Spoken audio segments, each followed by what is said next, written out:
Welcome to Tanuj channel.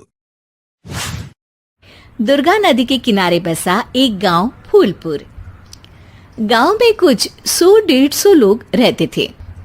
Anjali, जो कि पास ही के जिले में रहती थी और 12वीं पास कर चुकी थी, उसके पिताजी ने बेटी को जल्दी विदा करने के लिए उसकी शादी फूलपुर गांव के मुकेश से करवा दी थी। मुकेश कभी स्कूल नहीं गया था और इस कारण वो पढ़ा लिखा नहीं था और बाकी गांव वालों की हालत भी मुकेश जैसी ही थी। मुकेश के घर में उसके माता पिता भी रहते थे। सासू माँ, मैं बाहर मंदिर तक जा रही हूँ, आधे घंटे में आ जाऊंगी।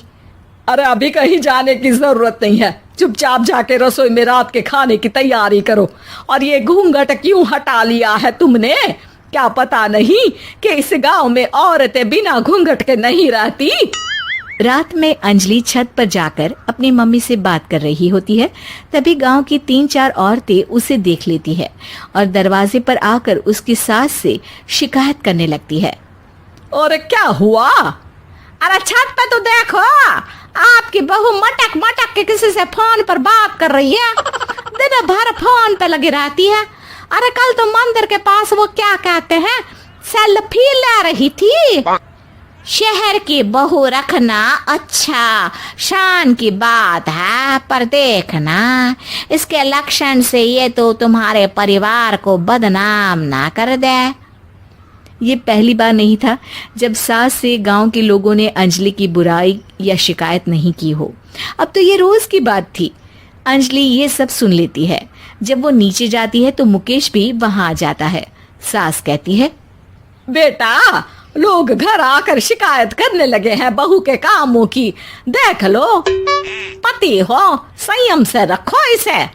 माँ जी, मैं तो अपनी माँ से बात कर रही थी, क्योंकि यहाँ कोई बात करने लायक ही नहीं है और अब मैं माँ के पास ही रहूंगी।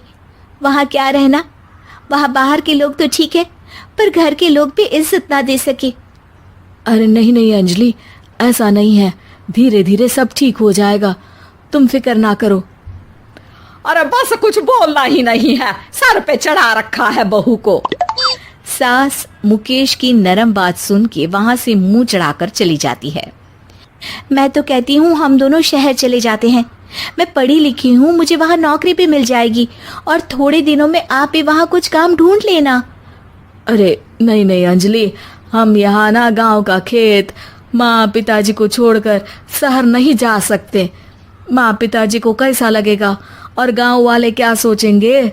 ये कहकर मुकेश सोने चला जाता है और अंजलि की गांव वालों द्वारा बुराई का सिलसिला बहुत दिनों तक चलता ही रहता है।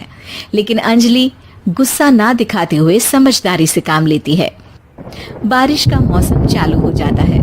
जोरदार बारिश से पूरे गांव में हाहाकार मच जाता है।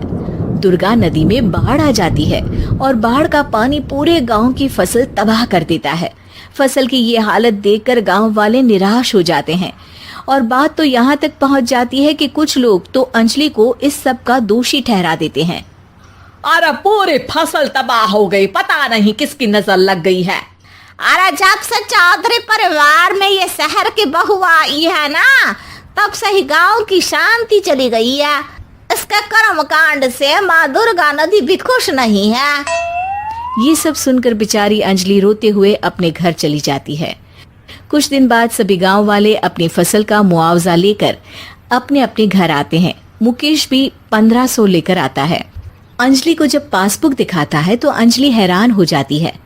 अरे, ये पासबुक में तो उन्होंने 4000 की एंट्री करी है और आपको सिर्फ 1500 दिए। सच में? अरे, वो सरकारी अफसर आपको बेवकूफ बना रहे हैं। सरकार की तरफ से हमें 4000 मिले हैं, लेकिन बाकी का सारा पैसा खुद ही खा रहे हैं। आप लोग के अनपढ़ होने का फायदा उठा रहे हैं।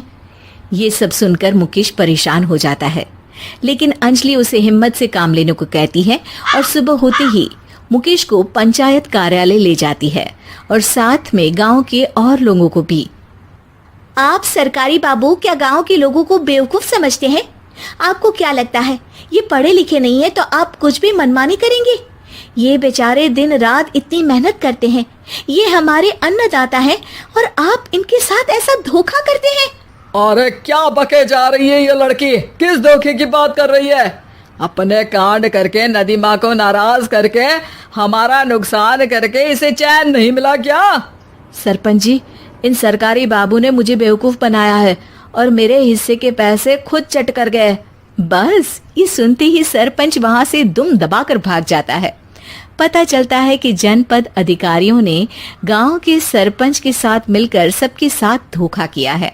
सब लोगों का विरोध शुरू हो जाता है और आखिर में अधिकारी सब गांव वालों के हिस्सों के बचे हुए पैसे उन्हें लौटा देते हैं और कई दिन तक सरपंच गांव में लौटता ही नहीं।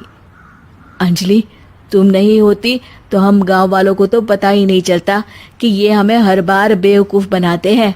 हाँ हाँ अंजलि बेटी, हमें माफ कर दो। हम सब तुम्हें बुरा भला कहते रहे, लेकिन तुमने ही आज हमें बेवकूफ बनाने से बचाया है। हमें तुम पर गर्व है बेटी। अब समझ आया कि सरपंच तुमसे नहीं, तुम्हारे पढ़े लिखे होने से नफरत करता था। क्यों ना इस बार हम अंजलि को ही सरपंच पद के लिए चुन ले? क्या कहते हो गांव वालों? पढ़ी लिखी सरपंच। बस पूरा गांव अंजलि के लिए ताली बजाता है और अंजलि की सास उसे खुशी से गले लगा लेती है।